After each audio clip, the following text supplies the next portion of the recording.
Long before history was written down, before the first scribe pressed a reed into wet clay, or the first chronologist mapped the lineage of kings, the ancient world left behind indelible testament evidence we still do not know how to explain. Across the surface of this planet, vast stone ruins stand as silent sentinels in parched deserts, dense jungles, jagged mountain ranges, and beneath the rising tides of the sea, they were constructed on a scale and with precision that continues to defy modern engineering and raise troubling questions about our past. Strange artifacts turn up in deep geological strata where they logically should not exist. Entire metropolises vanish completely from the archaeological record, and whole civilizations leave behind mere fragments, shards of pottery, broken pillars, and hollow foundations that feel far too incomplete for something so monumentally important. For generations, these anomalies have been studied under the strict lens of empirical science. Eminent archaeologists, meticulous historians, structural engineers, and forensic scientists have tested the chemical composition of the stones, mapped the sprawling ruins with satellite precision, scanned the deep ground with ground-penetrating radar, and combed through every scrap of ancient text. And yet, even after decades of exhausting multidisciplinary research, certain foundational questions remain completely open. How were these megalithic places built without modern machinery? Who exactly were the hands behind the tools? Why were they suddenly abandoned at the height of their architectural and societal power? And what other evidence remains buried, silent and waiting, somewhere beneath our feet? Tonight, we embark on an exhaustive, comprehensive exploration into a massive repository of these ancient anomalies. Our journey will take us from impossible, interlocking stonework and deeply buried temple complexes to entirely vanished populations, submerged marine ruins, technologically unexplained artifacts, and sacred sites that fundamentally challenge the linear narrative of human progress. Along this historical path, we will observe how ancient humans built, adapted, worshipped, explored, and ultimately disappeared, leaving one haunting question hanging in the quiet air. How much of human history are we still missing? So, settle in, get comfortable, and let the noise of the outside world fade into absolute stillness as we spend the next several hours exploring the deep, quiet world of ancient mysteries.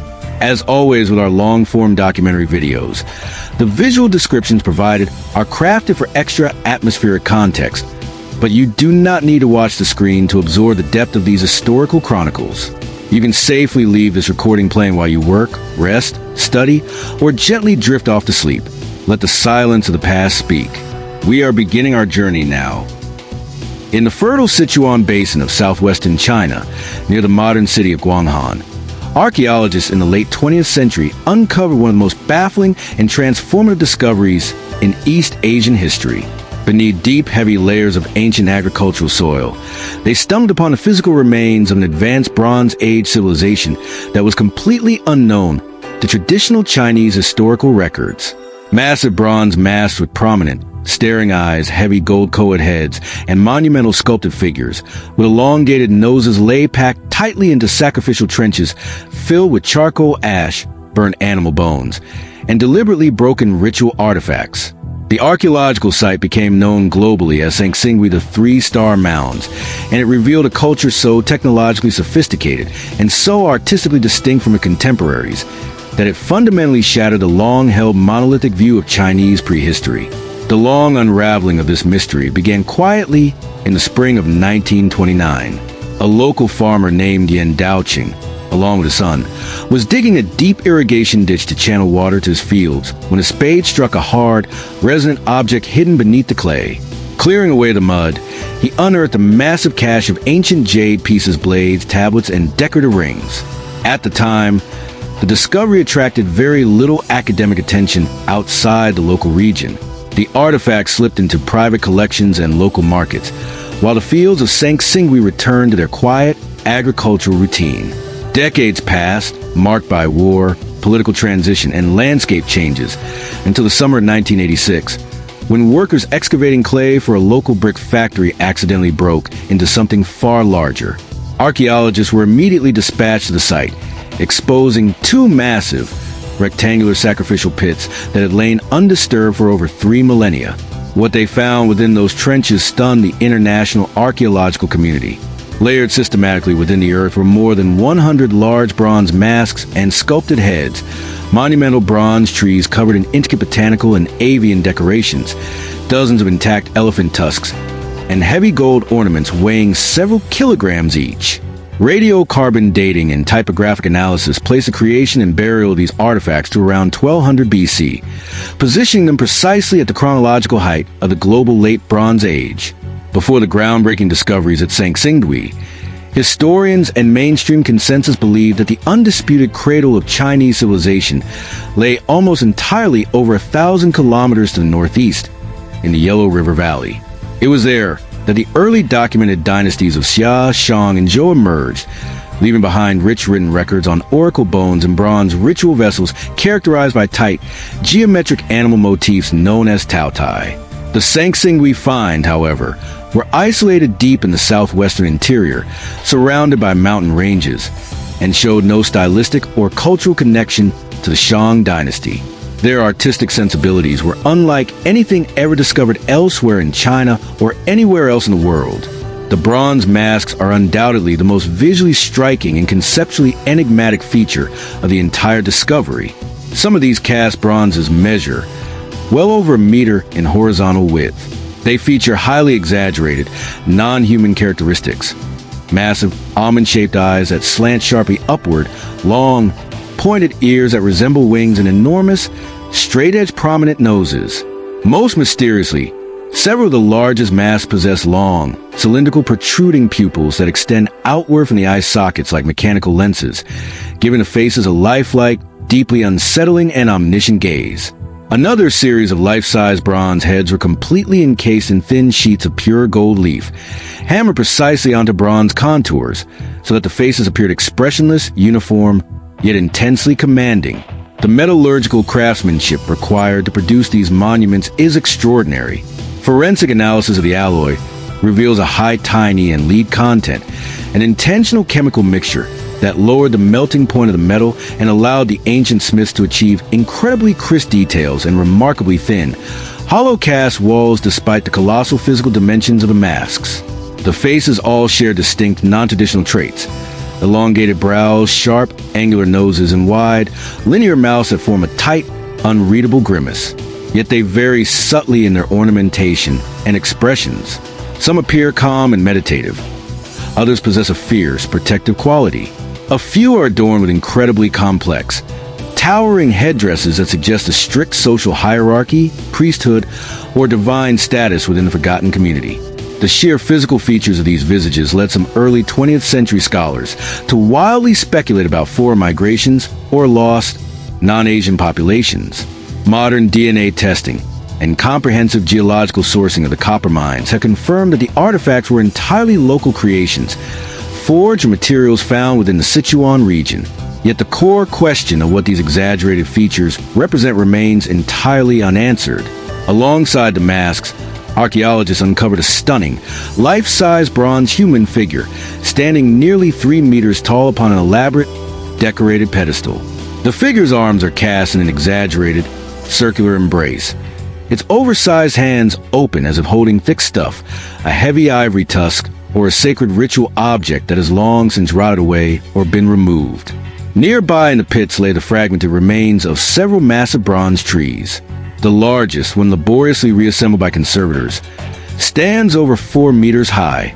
It features a central trunk with 9 spiraling branches that curve downward and outward like flora. Perched upon each branch is a beautifully sculpted bronze bird, its feathers detailed with fine incisions, while a stylized dragon or serpent slithers down the side of the trunk. Scholars suggest these monuments represent a mythic cosmological world tree, as a powerful religious concept shared across various ancient global cultures, symbolizing an open axis mundus, the sacred link between the underworld, the earthly realm, and the heavens above. The sheer volume of metallurgy recovered from Sangsingdui is staggering, far exceeding the total weight of bronze found at any comparable Shang dynasty site of the same era. Yet, paradoxically, almost every single piece of this immense wealth was deliberately smashed, warped, broken, or subjected to intense fire immediately before its burial. The 2 primary pits appear to have functioned not as simple tombs, but as intentional sacrificial depositories following a cataclysmic or highly ordered state ritual. Thick layers of charred animal bones, deep beds of wood ash, and evidence of extreme thermal fracturing on the bronzes indicate that a massive ceremony involving ritual burning preceded the closing of the pits. Dozens of heavy elephant tusks, expensive jade ceremonial blades Bai and Zhang, and gold leaf vessels were cast systematically into the roaring fires and then thrown into the pits, apparently as a final, desperate sacrifice to ancient gods, ancestral spirits, or the earth itself. The systematic, intentional destruction of a civilization's grandest artistic and material achievements points to a complex, deeply ingrained religious system focused on transformation, renewal, or perhaps a sudden, catastrophic closing of a historical era. The act of burying their god suggests that the people of Sangsingui believed that the spiritual potency of these objects could only be transmitted to the unseen world through fire and burial. When comparing Sangsingui to the contemporary Shang dynasty, the cultural divergence becomes an intellectual chasm. The Shang left behind a vast corpus of written records carved systematically into cattle scapulae and turtle plastrons, the famous oracle bones, would allow modern linguists to read their names, dates, and historical events. Sangsingui, by total contrast, has produced not a single trace of an indigenous writing system. No inscriptions, no administrative tallies, and no seals have ever been found on their bronzes or pottery.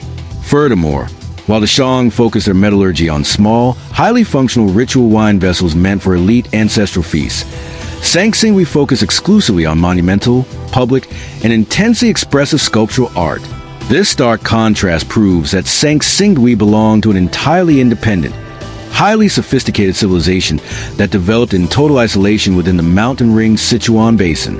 The ancient city sat strategically on the banks of the Min River, a major, fast-flowing tributary of the Yangtze. This fertile, well-watered valley would provide an extraordinary agricultural surplus capable of supporting a large class of specialized artisans, metalworkers, priests, and rulers.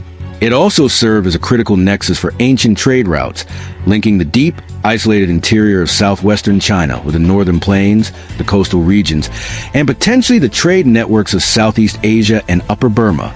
Centuries after civilization vanished, early classical Chinese texts from the Warring States period would make vague, mythologized mentions of mysterious, independent kingdom in this exact southwestern region called the Kingdom of Shu. These texts describe Shu as a wealthy, semi-magical realm ruled by ancient kingly lineages who understood the secrets of silk and metallurgy, but who were eventually conquered and absorbed by the expanding state of Qin in the late 4th century BC. Sangsingui is now widely believed to have been the long-lost, unrecorded capital of this legendary state. In 2021, a renewed archaeological campaign revealed 6 additional sacrificial pits directly adjacent to the original 1986 discoveries, yielding thousands of more spectacular artifacts. Among these new finds were more gold-faced bronze masks, incredibly complex bronze sacrificial altars featuring multi-tiered scenes of robbed figures holding vessels, and unique jade items that demonstrate an artistic maturity that equaled or exceeded anything found in the Yellow River Valley. Yet, despite this high level of stability, wealth, and technological dominance, the entire Sangsingui culture came to a sudden absolute end around 1100 BC. The grand workshops fell silent. The casting furnaces were broken down. The monumental city walls were abandoned to the elements, and the people who created these magnificent monuments completely vanished from the archaeological record. The precise cause of this collapse remains an intensely debated historical mystery.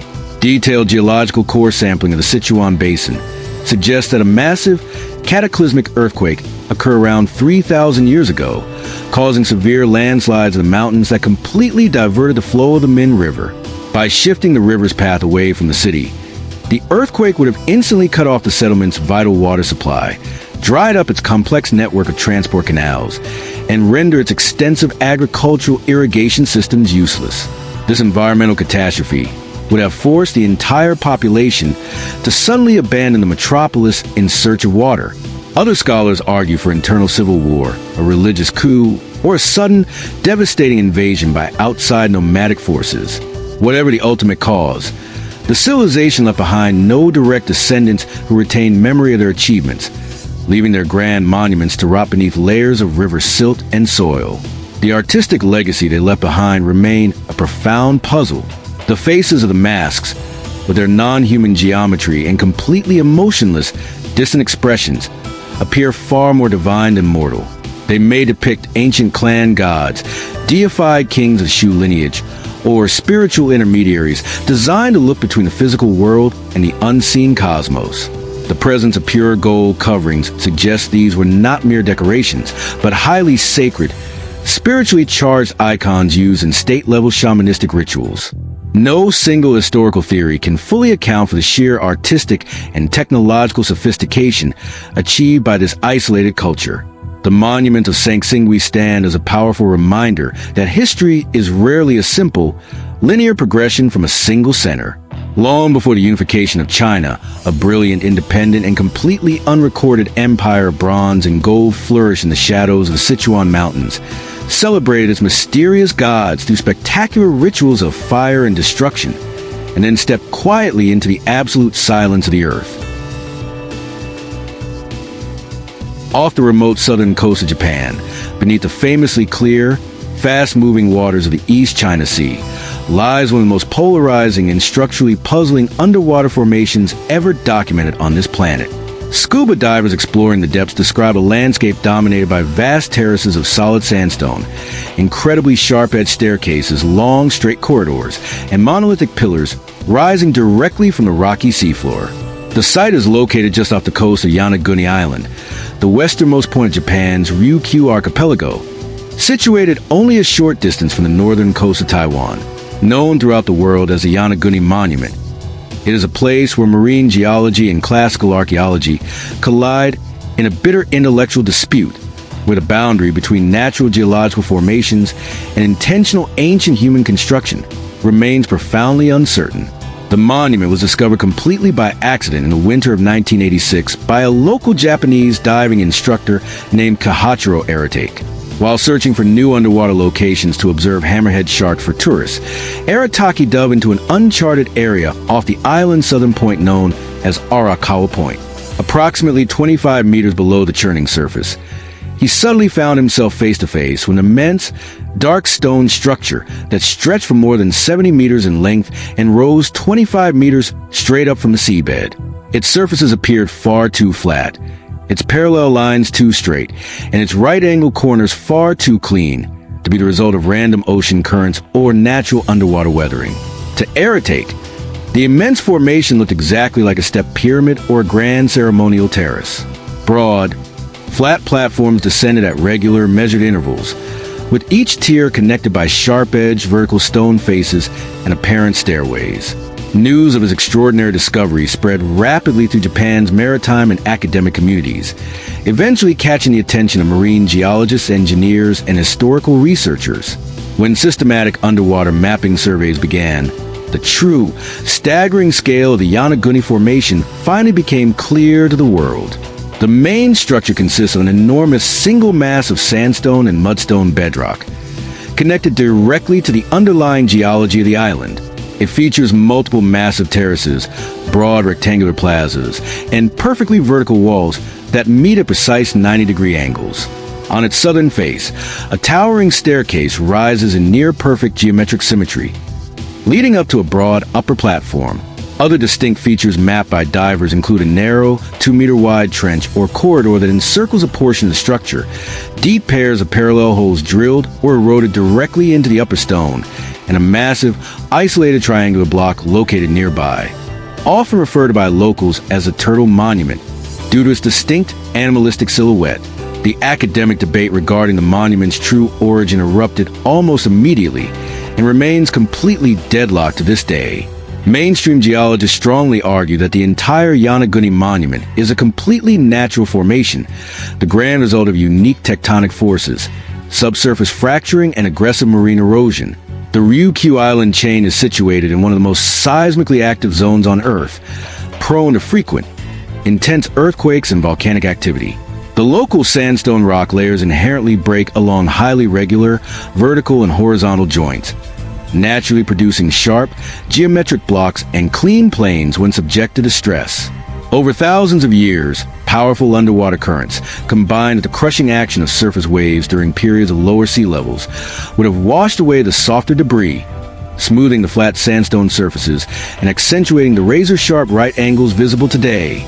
Geologists supporting this natural theory point directly to known rock formations on the coastlines of Okinawa and mainland Taiwan, where subbarrel weathering on land has produced highly organized, step patterns that look remarkably man-made, but are indisputably the result of natural joint fracturing. However, a vocal contingent of researchers sees clear, undeniable signs of human modification and engineering across the stone.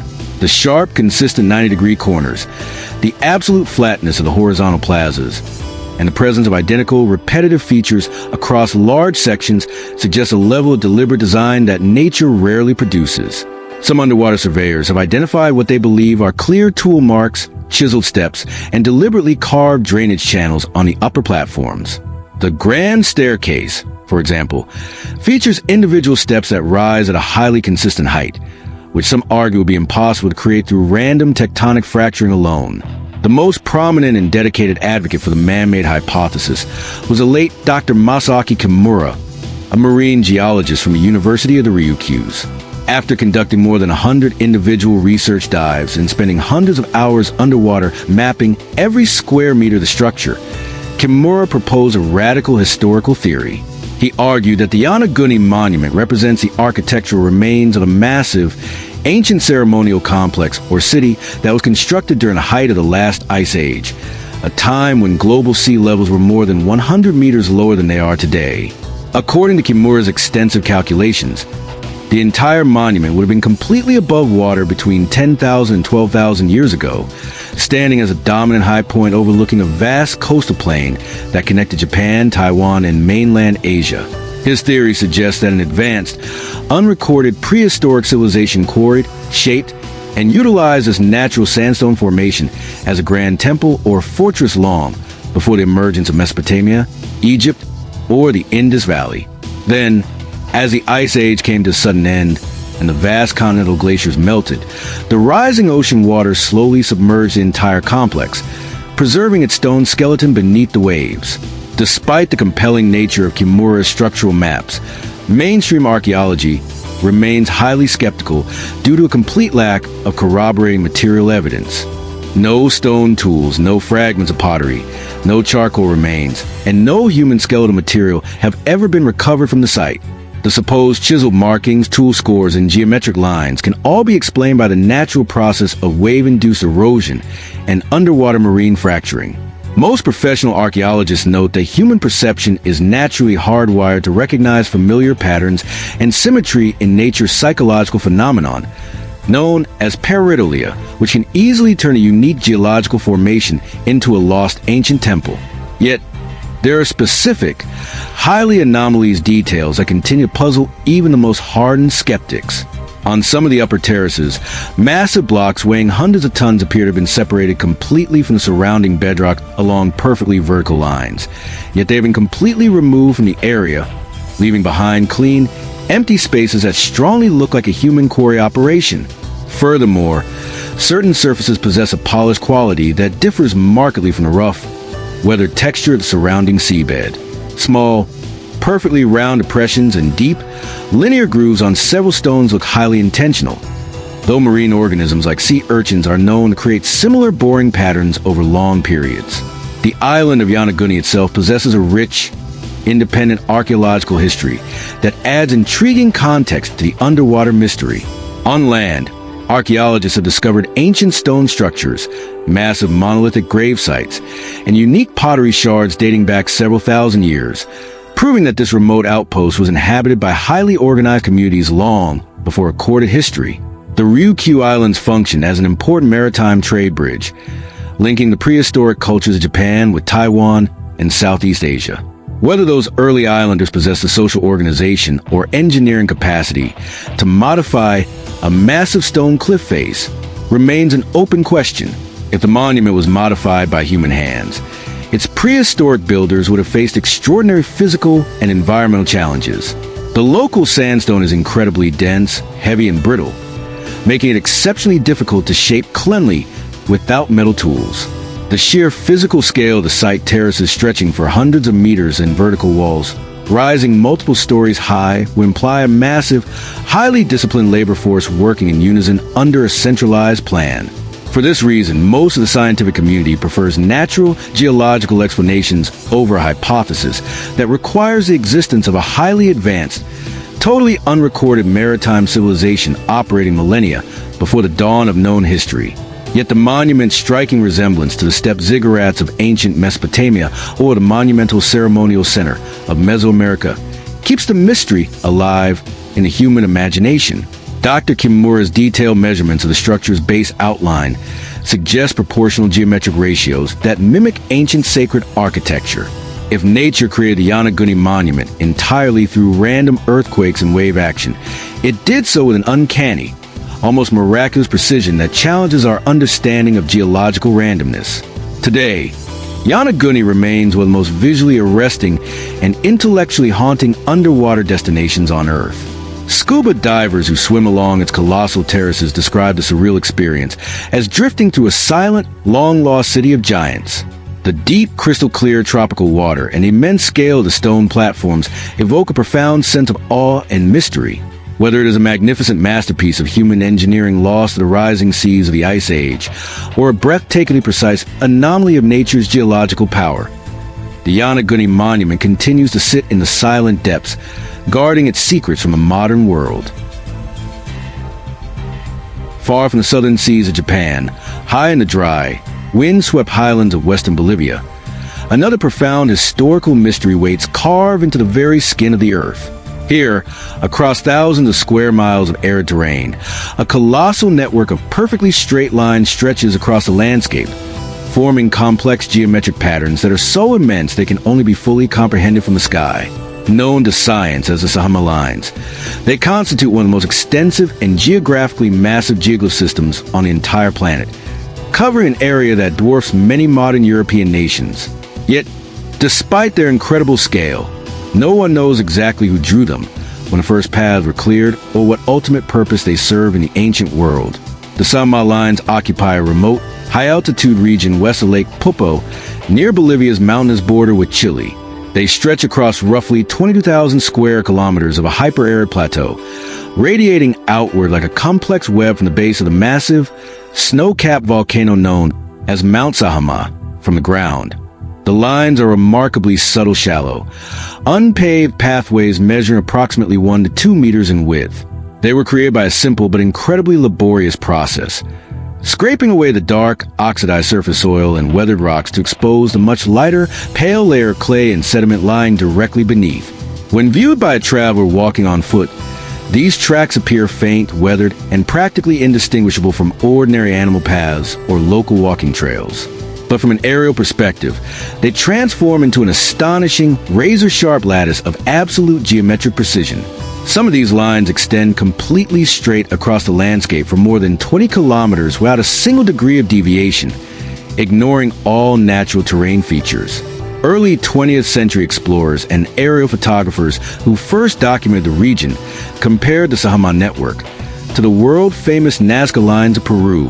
But while the famous Nazca geoglyphs form recognizable figures of animals, birds, and stylized plants, the Sahama network is entirely, uncompromisingly geometric and linear. It is composed of thousands of straight, intersecting paths that converge at specific nodes, running over steep hills, through deep valleys, and across dry riverbeds with an absolute, unbroken continuity. The sheer quantitative scale of this network is staggering. Modern archaeologists utilizing satellite imagery estimate that there are more than 16,000 individual lines crisscrossing the region, forming an integrated system of sacred geography that covers the entire Altiplano. The indigenous Aymara and Quechua populations who live in the shadow of Mount Sama have long known of these ancient markings. In their native languages, the tracks are called seeks, a sacred term meaning spiritual pathways, or lines of connection linking important religious sites, ancestral burial places, and sacred mountains. This traditional understanding strongly indicates that the Sahama network was never intended to function as a practical system of commercial roads or military highways. Instead, it represents a colossal, physical manifestation of an ancient cosmological landscape, a sacred geography carved directly into the soil. According to traditional Andean cosmology, the great mountains or apis were considered living, conscious deities who controlled the weather, the rain, and the fate of human communities.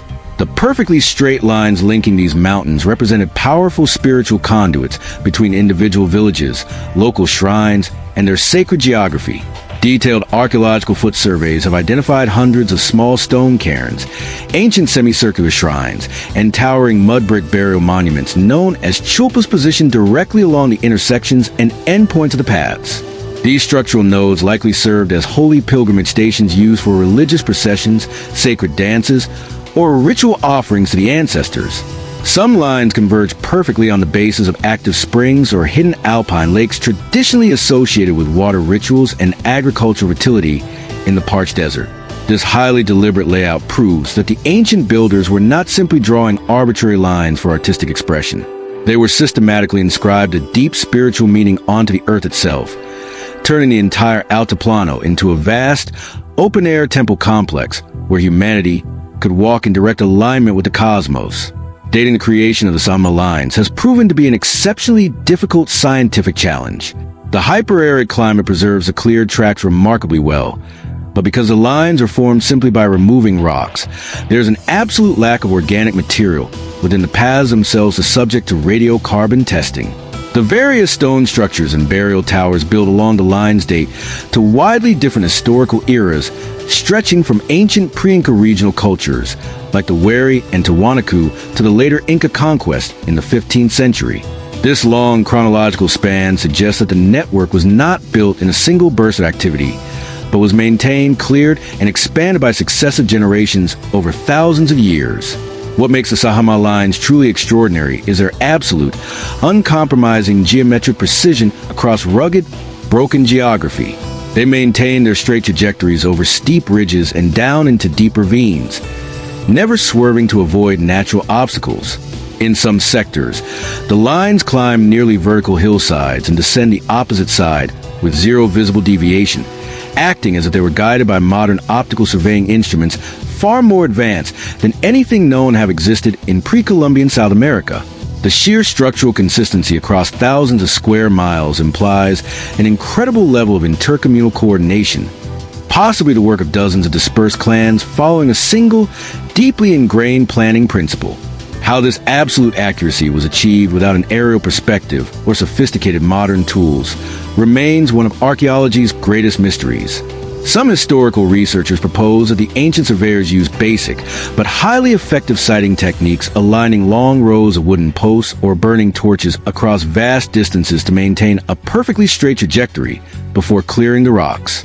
Others suggest they follow precise astronomical alignments, mapping the lines to match the rising and setting points of the sun during the solstices or the movement of key constellations like the Pleiades, which govern the Andean agricultural calendar. Despite these logical explanations, the true, ultimate purpose behind such an immense investment in human labor remains elusive. Their sheer number, narrow width, and geographical distribution make them completely impractical as trade routes or political boundaries. Many lines lead to completely uninhabited areas, ending abruptly in the middle of vast, open salt flats or barren gravel plains. If they were used for religious processions, they would have required thousands of people walking continuously to maintain them against the encroaching wind. The repetitive, sacred act of clearing and walking these paths might itself have been a primary form of devotional kinetic prayer, where travel was transformed into ritual. The unique environmental conditions of the high-altitude Altiplano explain both the visibility and the incredible survival of the Sahama lines over the centuries.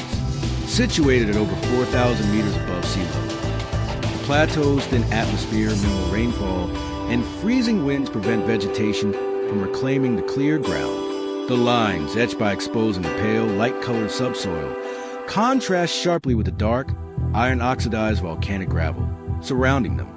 Even after hundreds of years of neglect, their outlines remain remarkably clear from the upper slopes of Mount Sahama. Constructing and continuously maintaining such a massive network under the harsh conditions of the high Altiplano will require a profound level of societal dedication. At 4,000 meters, oxygen is scarce. Temperatures frequently drop far below freezing, and agriculture is a brutal struggle for survival. The persistence of these lines across millennia indicates that they were seen as vital to the spiritual survival of the world, a sacred duty passed down from generation to generation to keep the pathways of the gods clear of debris, viewed as a complete system. The Sahama lines completely transform a natural landscape into something deeply deliberate and ordered. It is a monumental design that was largely invisible to the very people who built and walked it, revealing its true, symmetric beauty only to the heavens above. The builders' ultimate motives remain hidden, their engineering techniques unexplained, and their names lost time. Yet their lines continue to mark the Bolivian plains, crossing the high desert like ancient, silent pathways that still point to a profound understanding of the cosmos. On the Mediterranean island of Malta, hidden directly beneath the bustling modern streets of the town of Paula, lies one of the strangest, most architecturally sophisticated, and deeply evocative prehistoric monuments ever uncovered by humanity. It is entirely subterranean, vast, multi-tiered labyrinth of chambers carved entirely by hand into the solid limestone bedrock more than 5,000 years ago. Known to archaeology as a hypogeum of House Seflini, it is part of a monumental burial site, part underground temple, and entirely mysterious. Nothing else from the European Neolithic period matches its structural complexity or preservation, and its ultimate purpose remains one of human prehistory's great unanswered questions. The hypogeum was discovered completely by accident in the summer of 1902. Workers who were cutting large stone cisterns for a new residential housing project broke through a heavy layer of limestone rock and suddenly fell into a hollow, echoing void beneath the earth. At first, the discovery was intentionally kept quiet by the construction contractors to avoid expensive delays. But once professional archaeologists gained access to the dark site, they realized that they had stumbled upon an architectural wonder that challenged everything known about Neolithic human capabilities. The complex was not constructed from quarried blocks of stone or masonry. Instead, every single wall, arched doorway, decorative pillar, and curved ceiling had been painstakingly hollowed out directly from the living rock using primitive tools of stone, flint, and bone, dating to approximately 3600 BC. The hypogeum of House Seflini belongs to a highly advanced, isolated maritime culture that constructed Malta's iconic megalithic above-ground temples, such as Tarxian Gantija and Hagar Kim. These people flourished on their small Mediterranean archipelago for over a millennium, building massive, cloverleaf-shaped stone sanctuaries decorated with elaborate relief carvings of animals, complex spirals, and monumental stone altars. The hypogeum, however, takes this entire architectural and religious tradition completely underground, replicating the grand forms of their open-air temples within the dark, silent depths of the earth. The complex descends over 12 meters below the modern surface across 3 distinct, superimposed structural levels.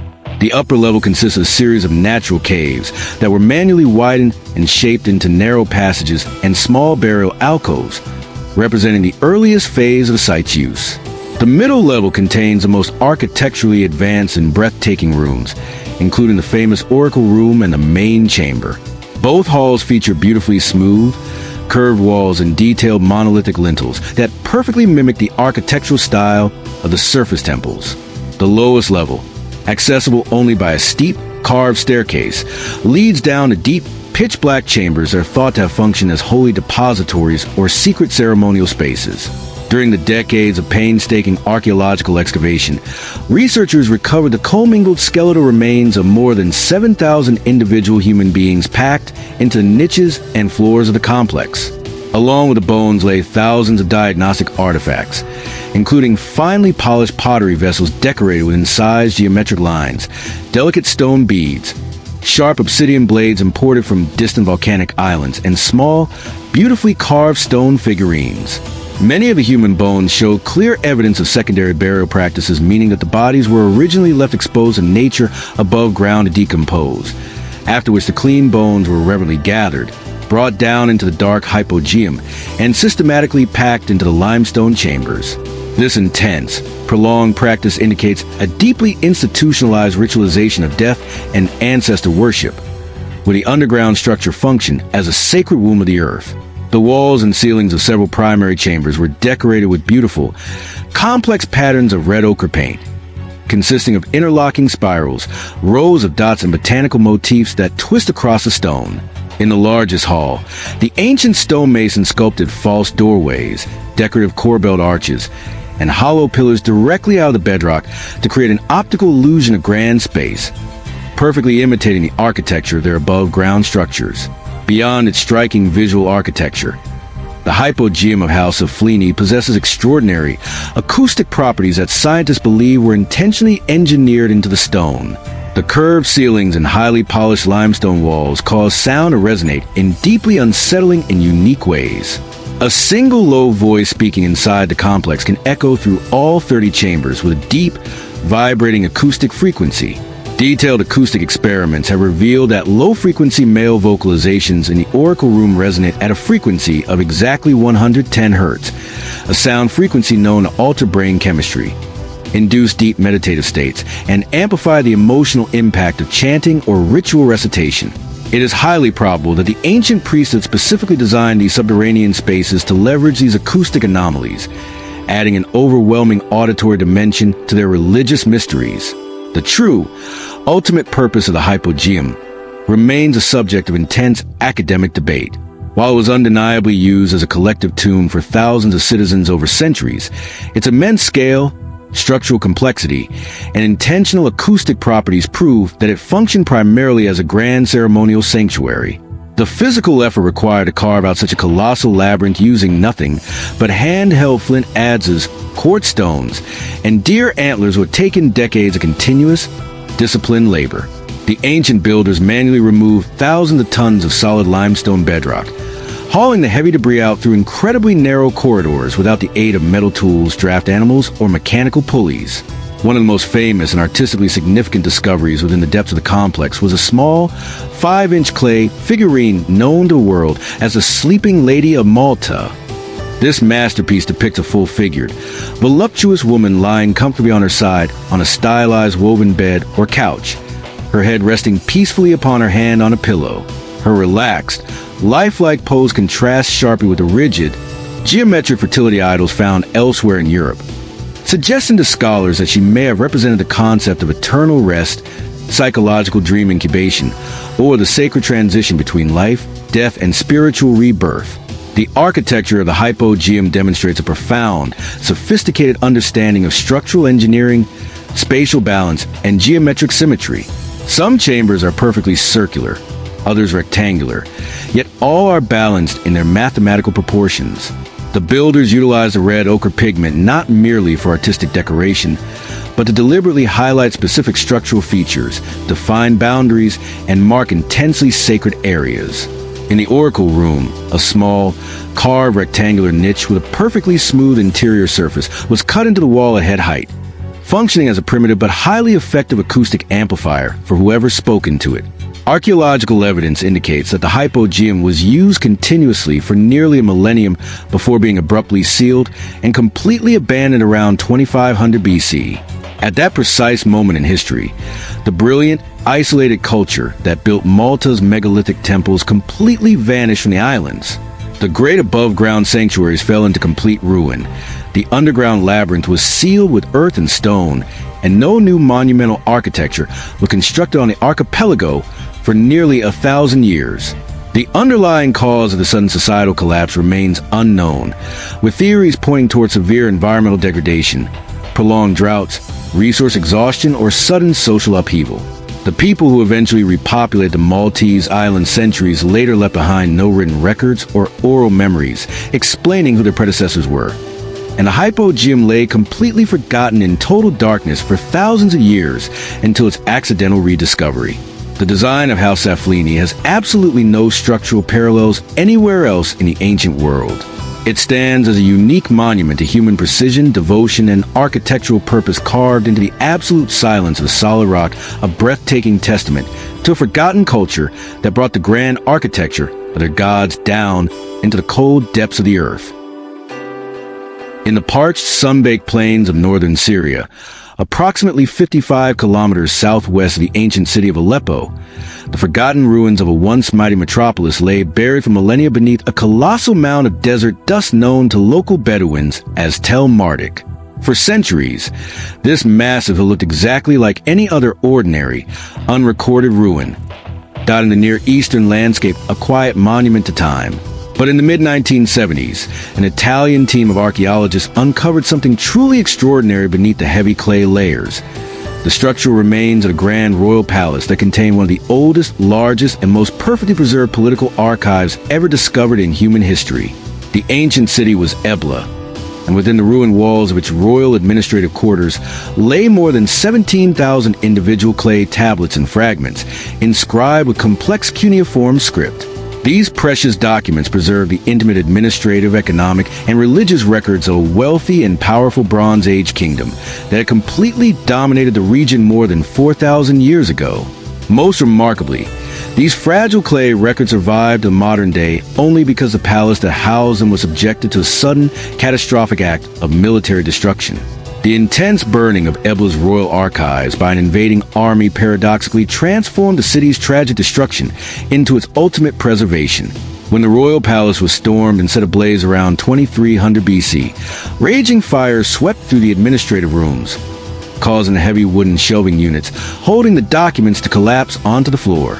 The intense, infernal heat generated by the burning timbers acted exactly like a professional kiln, baking the unbaked clay tablets into a rock-hard, durable state. What would have normally crumbled into soft, unreadable dust when exposed to moisture over centuries instead hardened into a near-permanent material. The very fire that brought a violent end to the city's political life ensured that its historical memory, its language, and its economic secrets would survive the passage of millennia. Ebla first rose to geopolitical prominence around 2500 BC, a critical era when the world's earliest kingdoms were merging across Mesopotamia and the Levant. Its geographic position between the Euphrates River Valley and the Mediterranean coast made it an indispensable crossroads for international trade. Caravans from every corner of the ancient world passed through Ebla's grand gates, carrying expensive timber from the forests of Lebanon, fine wool, raw metals, and luxurious textiles. The city grew fabulously wealthy by controlling these lucrative trade routes, and its political influence stretched far across northern Syria and the borders of Mesopotamia. The Grand Royal Palace stood at the structural center of the metropolis, built with massive mud brick walls lined with beautifully cut limestone slabs. Within its grand rooms, a highly organized class of professional scribes meticulously recorded every single detail of the kingdom's daily affairs. The archives they left behind were incredibly vast, containing thousands of administrative ledgers, royal decrees, international trade contracts, marriage alliances, and lists of religious offerings to the gods. Some tablets even recorded sensitive diplomatic correspondence with neighboring empires, revealing a highly sophisticated network of international law, balance of power, and political negotiation that no modern historian had ever suspected to exist in this early era. The discovery of the Ebla tablets fundamentally revolutionized our understanding of Near Eastern linguistics and ancient history. Before the excavation of Tel Marduk, historians believe that northern Syria during the 3rd millennium BC was largely populated by nomadic tribes, lacking the advanced urbanization and bureaucratic sophistication found in southern Mesopotamia. Ebla shattered this view completely, proving the existence of a highly literate, deeply organized, and culturally advanced empire in the region. Furthermore, the tablets revealed a completely unknown Semitic language, now named Eblaite, which is the oldest recorded Northwest Semitic language ever identified by linguists. Among the thousands of administrative tablets were incredibly advanced bilingual dictionaries, lexicons listing Sumerian words alongside their Eblaite equivalents. These represent the oldest known translation dictionaries in human history, created by ancient scribes to train young students in the art of international diplomacy and cuneiform writing. The texts also paint a vivid picture of Ebla's complex religious pantheon, listing sacrifices to well-known Semitic deities like Dagon, Ishtar, and Hadad, alongside obscure local gods whose names have been completely lost to history until the fires of the archive preserved them. The wealth of Ebla ultimately made it a prime target for the expanding empires of southern Mesopotamia. The city was brutally sacked and burned twice throughout its turbulent history. The first and most devastating destruction, the one that baked the archives, is widely attributed by historians to either King Sargon of Akkad, the legendary founder of the Akkadian Empire, or his powerful grandson Naram-Sin. These Mesopotamian conquerors left behind long inscriptions boasting of their victories, claiming to have destroyed the great city of Ebla and humbled its kings. The baked tablets provide an incredibly detailed, intimate look at the final days of the city before the catastrophe. Economic records show a sudden, frantic spike in the purchase of weapons, emergency rations, and defensive materials.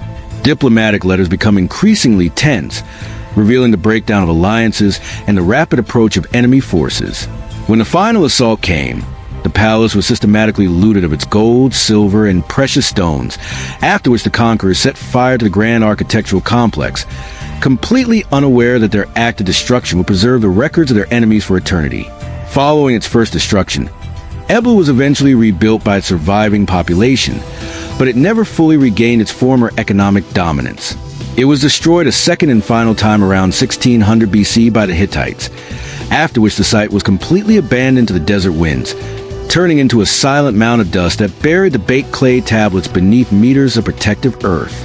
The discovery of Ebla stands as an extraordinary historical paradox, powerful reminder that the very events that erase a civilization from the physical world can sometimes be the exact mechanism that ensures its voice will never be silenced.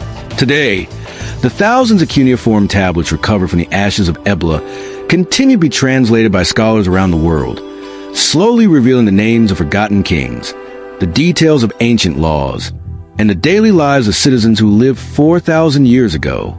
The ruins of the royal palace stand as a silent monument to the power of the written word, preserved by the very flames that sought to destroy it, a timeless testament to an empire, trade, and literacy that refused to be forgotten.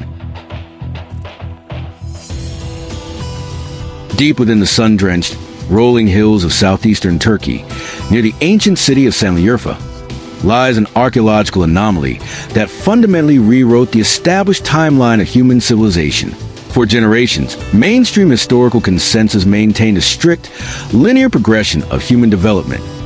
Mankind was believed to have lived in small, nomadic hunter-gatherer bands until the discovery of agriculture and the domestication of animals roughly 10,000 years ago.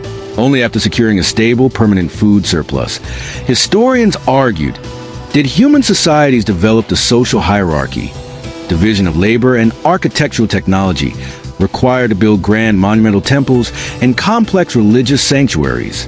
This elegant, comfortable academic paradigm stood unchallenged for over a century until a massive, artificial earthen mound known locally as Göbekli Tepe, or the Potbelly Hill, was systematically excavated, forcing science to face a staggering historical paradox.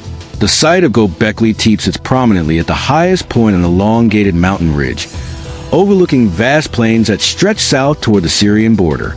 It is an immense artificial hill covering approximately 22 acres, created entirely by human activity over a period of thousands of years.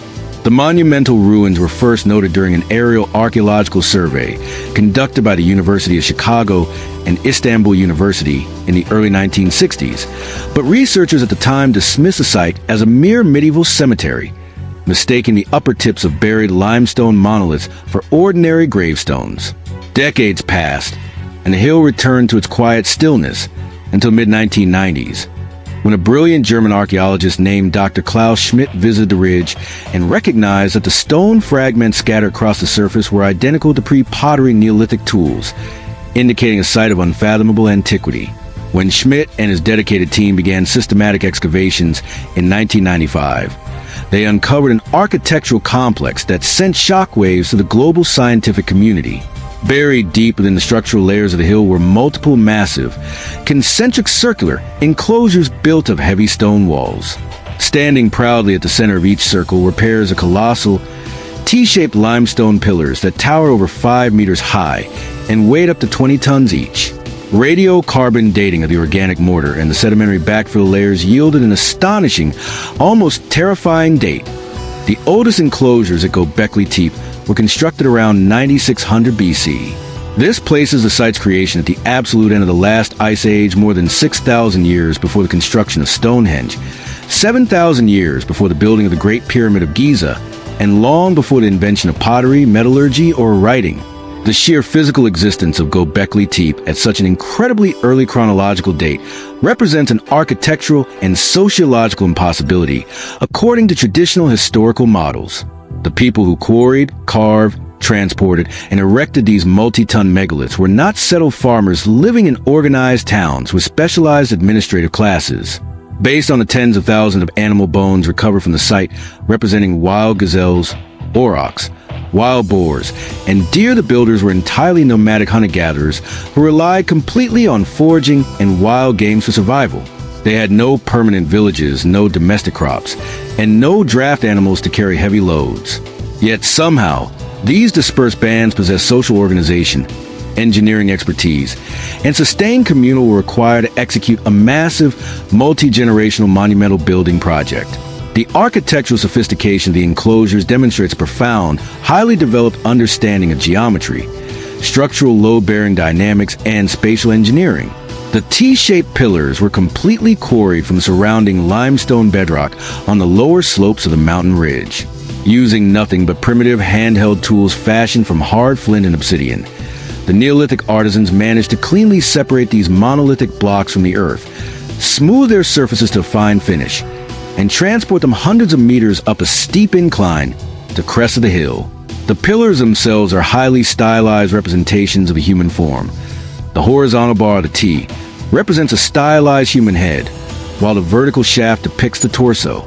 On the sides of several central pillars, archaeologists discovered finely carved, low-relief depictions of slender human arms, hands reaching down to clasp a loincloth, and decorative belts, proving that these stone giants were meant to represent deified ancestors, primal deities, or cosmic beings. Most remarkably, the surfaces of these monumental stone pillars are completely covered in an astonishing bestiary of intricate animal carvings. Unlike later ancient cultures that focus heavily on domesticated animals or human portraits, the artistic repertoire of Göbekli Tepe is dominated by fierce, dangerous, and predatory wildlife.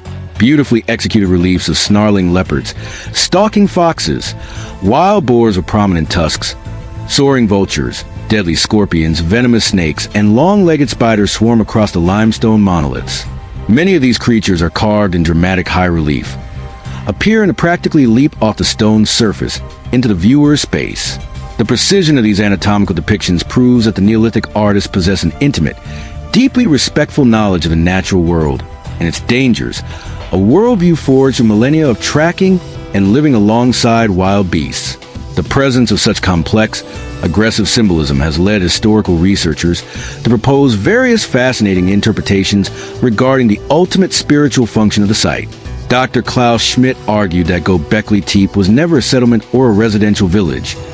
No residential houses, domestic hearths, or deep water wells have ever been found on the mountain ridge.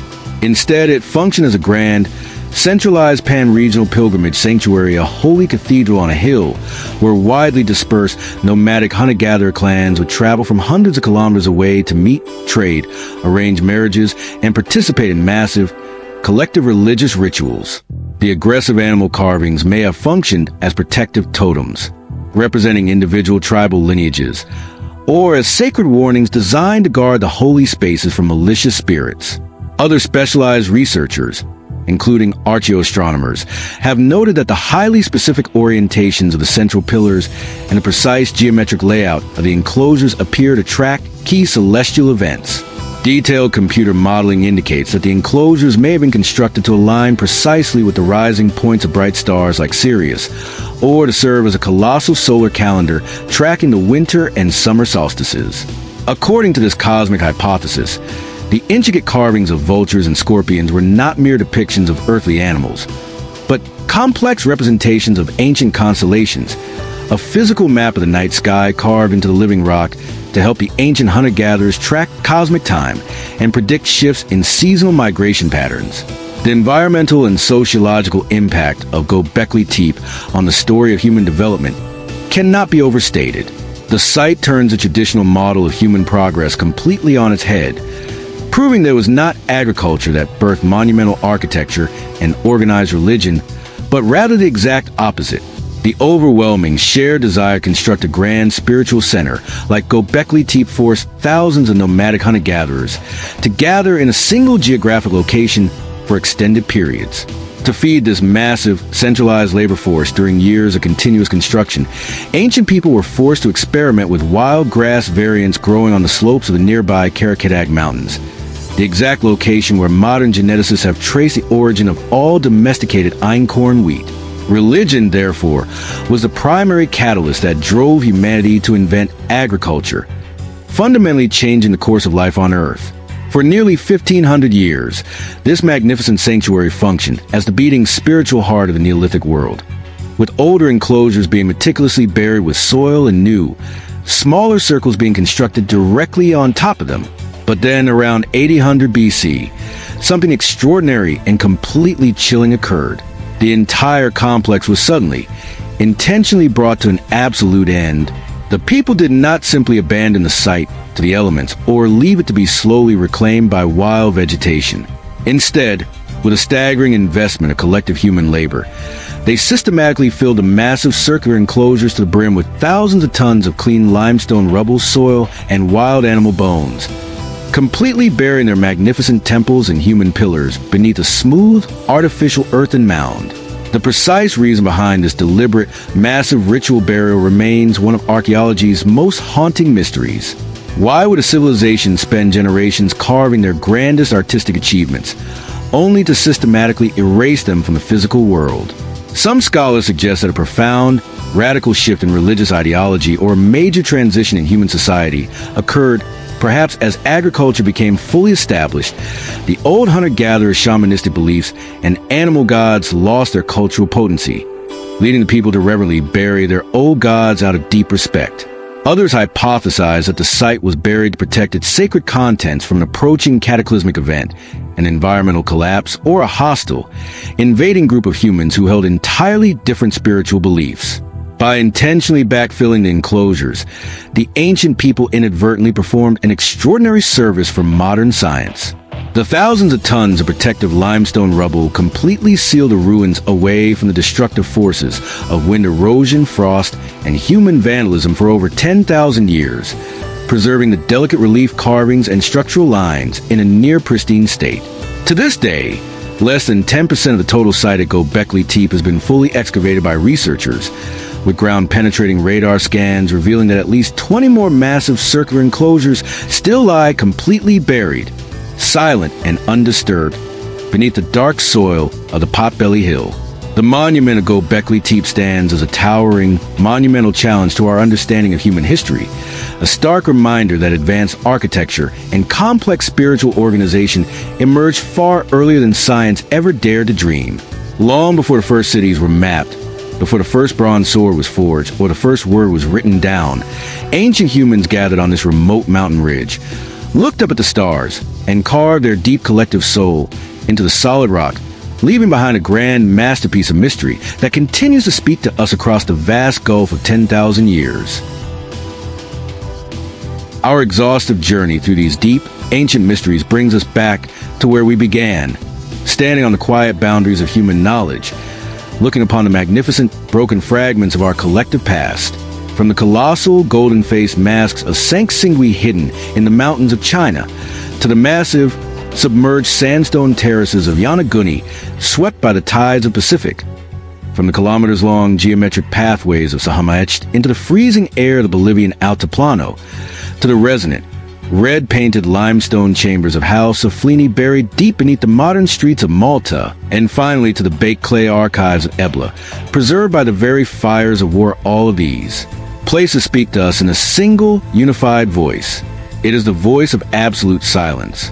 These monumental ruins and anomalies stand as powerful, undeniable proof that human history is far more complex, cyclical, and deeply mysterious than our linear historical textbooks often care to admit. Long before the modern era, advanced cultures possessed sophisticated understandings of engineering, metallurgy, acoustics, sacred geometry, and international trade that matched or exceeded our conventional timelines. They built structures designed to last for millennia, altered the very landscape to reflect their cosmic beliefs, and organized massive societies around principles of trade, community, and peace. And then, through environmental catastrophes, shifts in climate, devastating wars, or sudden inexplicable choices, they stepped out of the light of history and vanished into the earth. They left behind no keys to deciphering their languages, no explanations for their colossal engineering achievements, and no direct records of their ultimate fates. They left only their physical monuments, silent stone skeletons that continue to challenge our modern assumptions and remind us of our own fragility. As we look back upon these lost empires and forgotten paths, we are left with a profound sense of humility, realizing that we are merely the latest chapter in an incredibly long, unfolding human chronicle that stretches back into the deep dark of prehistory. The images fade, the echoes of ancient chanting in the stone chambers grow completely quiet, and the long pathways of the desert vanish into the shadows of the evening. Let the quiet weight of these historical mysteries rest over you, allowing the outside world to completely drift away into total stillness. The past is deep, the earth is vast, and the silence of history is everlasting. Sleep well or rest peacefully as we leave the lost civilizations of the ancient world to guard their secrets under the endless, starry night sky.